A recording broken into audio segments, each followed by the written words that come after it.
Hi all, today we start with an example.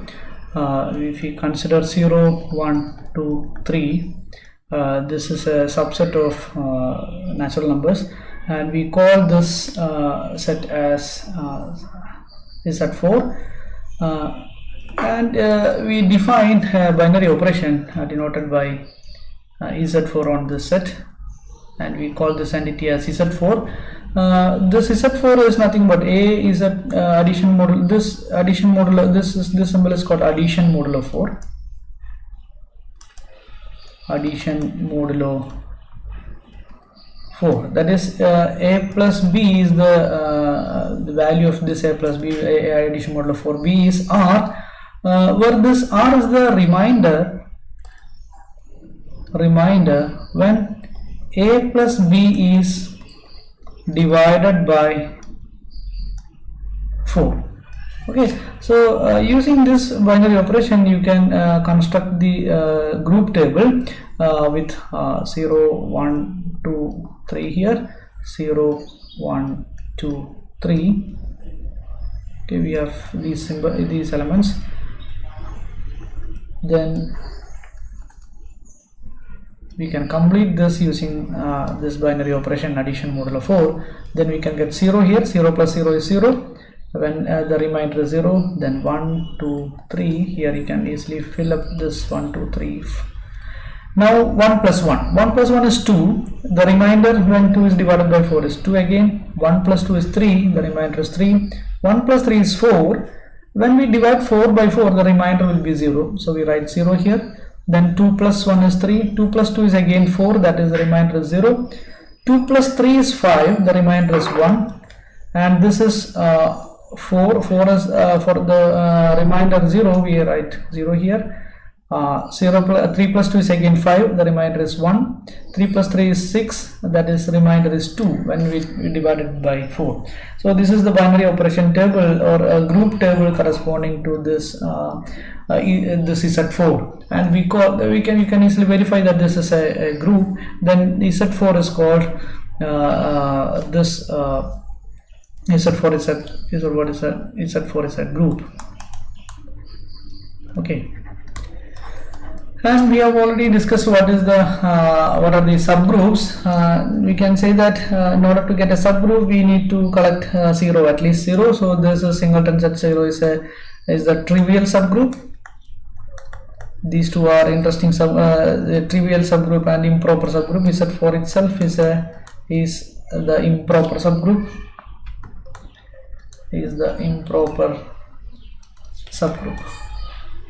So if we choose any other subgroup, if we choose other subgroups or any subgroup other than this trivial and improper, then we need to collect 0 anyway, because that is the identity element that is contained in every subgroup. And if we choose at least one element from the set other than 0, then if we choose 1, then 1 plus 1 should be in that subgroup, because that subgroup is closed. Then 2 must be there and 3 must be there. Consequently you can get Z4 itself. Okay, and if we choose 0 along with 2, then we can verify that 2 plus 2, that is 0, and we can verify that 0, 2 is a subgroup. So you can easily get 0, 2 is a subgroup. Then you can easily verify this with a group table. And if we choose 0 along with 3, then 3 plus 3 must be there. 3 plus b is 6, that is 2. Remainder is 2. If 3 and 2 are elements of this, then 3 plus 2, that is 5, that is equal to 1. That is also an element of this subgroup. Then that subgroup becomes Z4 itself. So the only possible subgroups with 2 elements is this one. Okay, then we can, from these computation we can say that there is no subgroup with the 3 elements, because if we have any 1 or 3, we can get all the elements of that Z4. So the only possible subgroups of this Z4 are singleton set 0, then set 0, 2, and along with the induced operations and Z4. So these are the only possible subgroups of Z4. Okay, so we can place it in a different level. The first level we have subgroup with one element, then subgroup with two element, then subgroup with three element, and all. So these are the only possible subgroups. This is called the subgroup diagram of this Z4. Subgroup diagram. Okay, and this lines indicates, these line segments indicates that the singleton set 0 is a subgroup of 02, and 02 is a subgroup of Z4.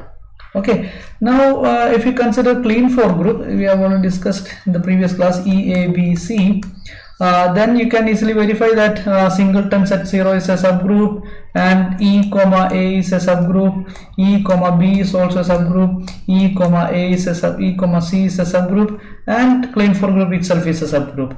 Then you can draw or place these subgroups in different levels. Then you can get a diagram like this. So these are the subgroups. E is a subgroup of these, and these are the subgroup of V. So this is the subgroup diagram for clean 4 group.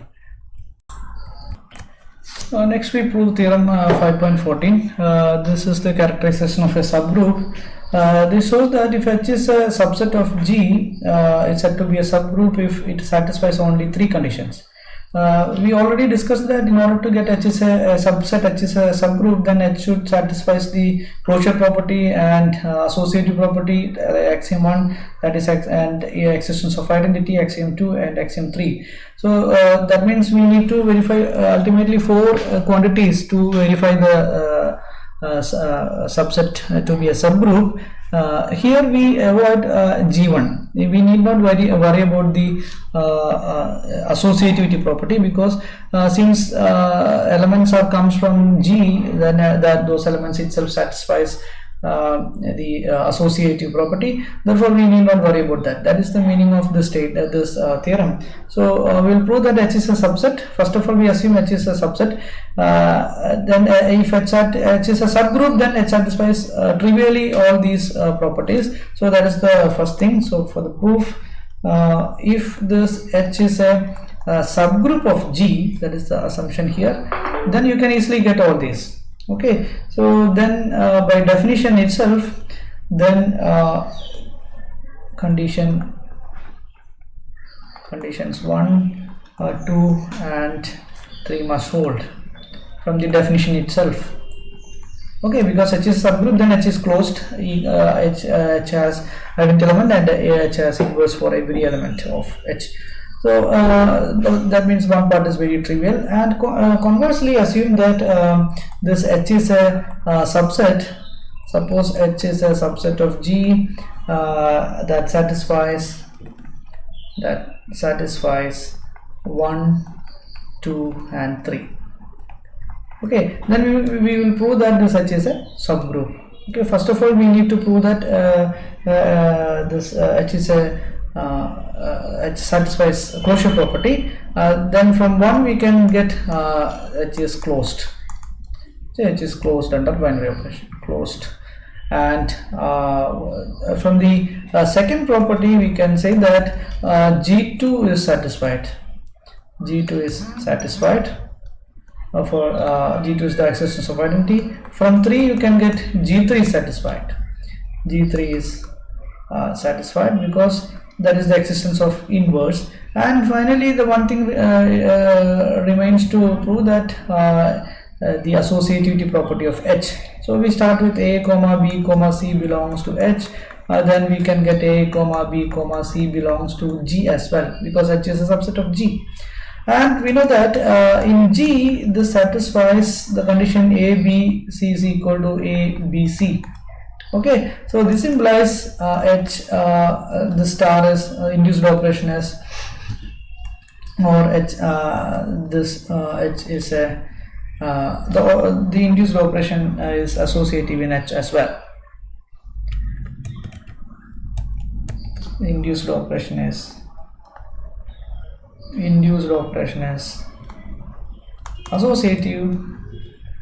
associative in H. That is G1 is satisfied. From this you can say that H is a subgroup. So in order to prove a subset is a subgroup, we need to worry about only these three conditions. Okay, you need not worry about the associativity. Okay, and the next theorem in the following theorems we will use only these three conditions to prove a subset is a subgroup. Next we discuss cyclic subgroups. That is the theorem 5.17. This is the theorem. Let G be a group and let A belongs to G, then H is equal to A raised to N, where N belongs to Z is a subgroup of G. Okay, it is the smallest subgroup of G that contains A, in the sense that if every subgroup let H be a if this G has any subgroup, let this K be any subgroup of G such that A belongs to K, then we can get this H. H is a subset of that K. This is the meaning of the smallest. That means any subgroup containing A contains this H. Okay, so that in that sense we can say that this H is the smallest such subgroup. Okay, so we'll prove this one. In order to prove this H is a subgroup, we need to verify the closure property first. So if we choose any A raised to R comma A raised to S belongs to H, then we write A raised to R, A raised to H, which is equal to A raised to R plus S. And if R and S are elements of Z, then R plus S is also an element of Z. Z is the set of all integers, so this belongs to H. So this proves the closure property. This is the closure property of induced operation in H. Now we can verify the identity element. We know that A raised to 0 belongs to this E is equal to A raised to 0, which is in that H. We know that is 0 is an element of Z, then A raised to 0, which is equal to identity element, then that belongs to H. Okay, so this proves the first, the second axiom. G2 is satisfied. Now we take any A belongs to any A raised to R belongs to H, then we can get A raised to minus R also belongs to belongs to H, because R belongs to Z, then minus R belongs to H. This means that and we have A raised to R into A raised to minus R is equal to A raised to 0, which is equal to E. So this A raised to minus R is the inverse of A raised to R, so we can say that G3 is also satisfied. So by previous theorem we have seen that if these three conditions are true, then we can get this H is a subgroup. So this forms from these three properties we can say that H is a subgroup of G. Okay, so this proves this theorem. In fact, this H is nothing but H consists of, if you choose any A belongs to this group G, then A raised to 0, A raised to 1, A raised to 2, etc., A raised to minus 1, A raised to minus 2, etc., form a subgroup. That is the meaning of this H. H consists of these elements. So this is the smallest subgroup of G contains A. Okay, that means we need to prove that this is the smallest, because if we have A belongs to K and a subgroup K is a subgroup, K belongs to K a subgroup, this K is a subgroup, then we can say that A raised to N belongs to K for all N, because since K is a subgroup, then this K is a closure property, then A square is there, A cube is there, everything is in this K, so which implies H is a subset of this K. Okay, so we can say that this K is this H is the smallest such subgroup. And now we define this as the cyclic subgroup generated by this A. Okay, as a definition we write as a consequence of this theorem, we can say that let G be a group, and let A belongs to G. Then the subgroup defined here, that is then A raised to N belongs to Z. This is a subgroup of G is called cyclic subgroup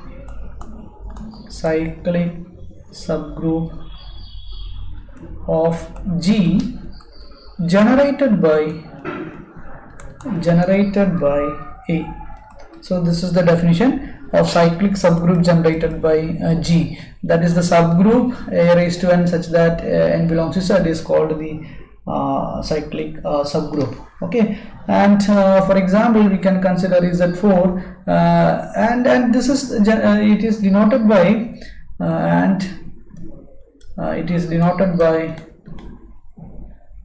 denoted by this symbol.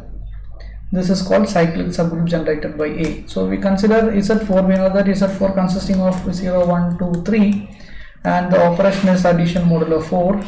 So this is our Z4. And what is the cyclic subgroup generated by this?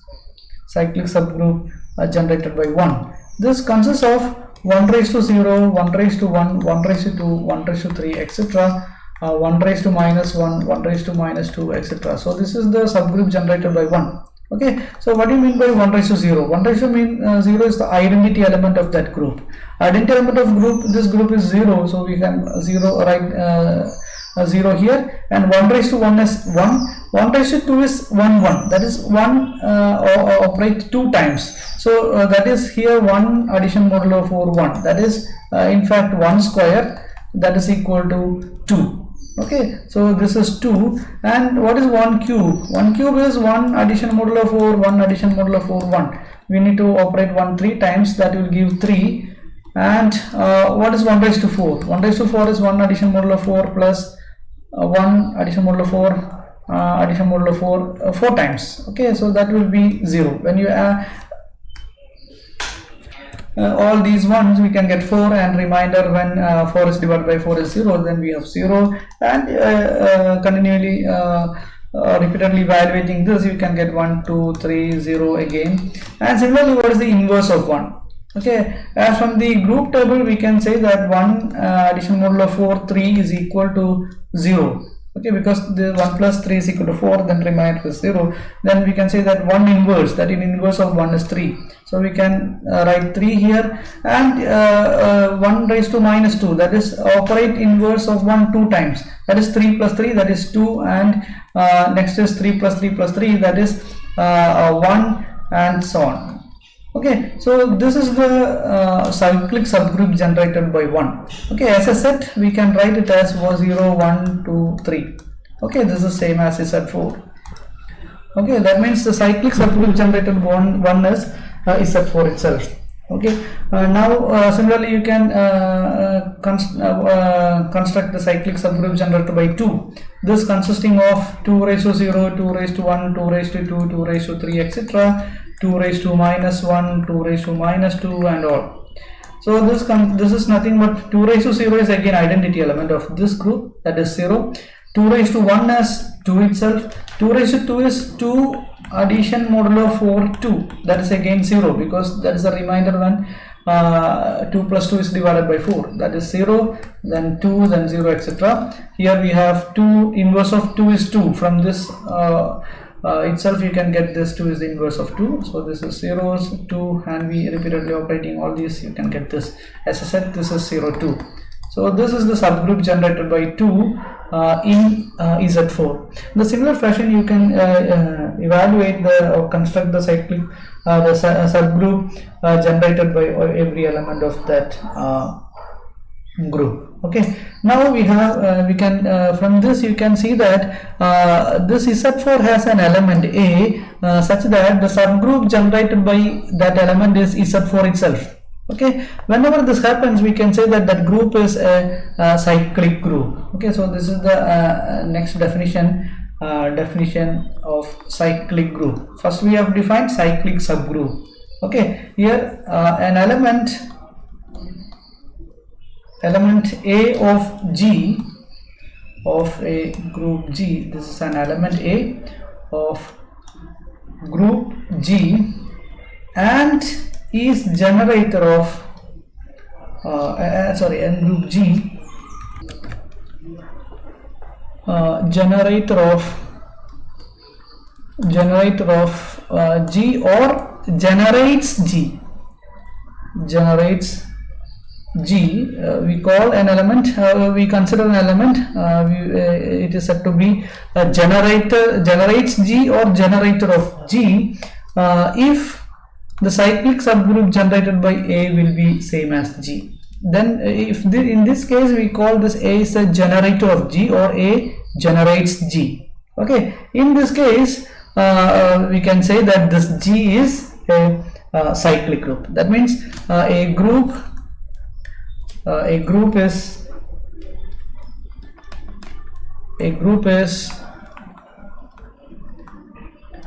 cyclic. A group G is cyclic if cyclic subgroup generated by A is equal to G for some A belongs to G. Okay, that means if, in order to get this G as a cyclic group, we need to get at least one generator. That means if we consider Z4, then we can say that the cyclic subgroup generated by 1 is Z4 itself. Therefore, this 1 is a generator of Z4, or 1 generates Z4. In this case, we can get this Z4 as a cyclic group. Okay. Similarly, this 3 also, if you consider the cyclic subgroup generated by 3, you can get 3 cyclic subgroup generated by 3 is nothing but Z4 itself. Okay, so we can say that 3 is also generator. Okay, or 3 also generates Z4.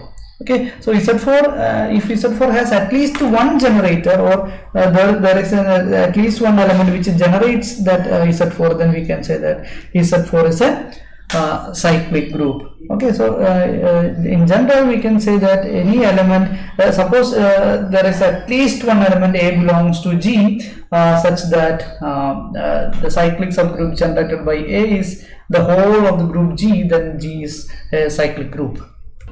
In the next class we will discuss some properties and interesting results on cyclic groups. And now we can after this definition in the section 5, there are some examples are there for cyclic groups, so please go through it. Example 5.21, 22, 23, these are all examples for cyclic groups, so please go through it and understand what is the meaning of cyclic group. The next class we can see the properties.